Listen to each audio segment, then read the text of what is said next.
Salut, je m'appelle Titouan, je suis CSM chez La Grosse Machine et aujourd'hui on va apprendre qu'est-ce que le Count-Based Marketing. On va construire une liste de comptes et on va la transformer en liste de leads.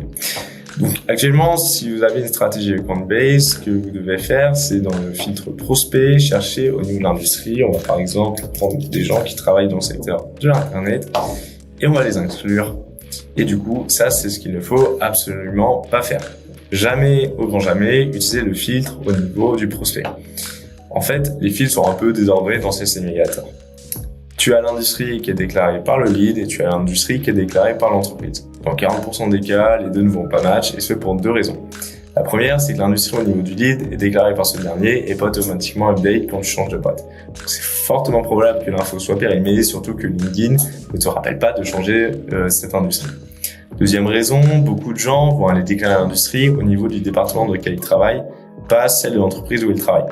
Par exemple, quelqu'un qui bosse dans le marketing, dans une entreprise, dans le BTP, va s'identifier dans le marketing et dans la publicité alors que cherchait des leads qui étaient dans le BTP. Donc du coup, les résultats ne vont pas coller et c'est pour ça que tu dois commencer au niveau de l'entreprise. L'industrie est pertinente et en plus, tu as plein de filtres. Ok, donc ici, on garde notre secteur de technologie, information, internet et imaginons que ton business model soit basé sur le nombre de commerciaux qu'il y a dans la boîte. Donc par exemple, tu vas prendre effectif de la division, tu vas chercher développement commercial et tu vas avoir un minimum de 5 sales. Tu as une entreprise en pleine croissance, donc elle va avoir une croissance de 10% environ sur cet département. Et ici, on veut peut-être qu'elle recrute encore, etc., etc. Tu as compris l'idée. Je vais juste prendre une région plus petite et ici, du coup, on va rester chez nous en France. Ok. Donc du coup, tu aurais peut-être envie de voir les employés actuels en premier. Pareil, c'est pas une bonne pratique parce que c'est de sortir tous les employés des 25 premières entreprises qui ont été remontées dans la première page. Ici, ce qu'il faut que tu fasses, c'est que tu sélectionnes toutes les entreprises et que tu les enregistres dans une liste.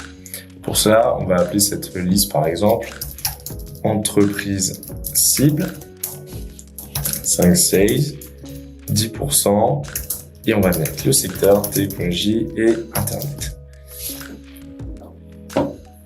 Ce qui est dommage, c'est que tu dois le faire page par page et enregistrer manuellement à chaque fois.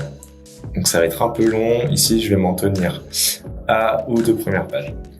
Et là, si je retourne sur l'accueil et que je retourne dans mon filtre de prospect, je peux chercher des leads à partir d'une liste de comptes. Donc, on reprend notre liste qui est entreprise cible, 5 sales, 10% avec technologie, information, etc. Ici, il y aura toutes les boîtes que tu as enregistrées et tu vas être ensuite capable de trouver le bon personnage dans ces entreprises. Tu vas être beaucoup plus précis et du coup, tu vas éviter les 40% de faux positifs et tu vas trouver les bons leads. Voilà, j'espère que cette vidéo t'a plu et n'hésite pas à regarder notre vidéo si tu veux en apprendre plus.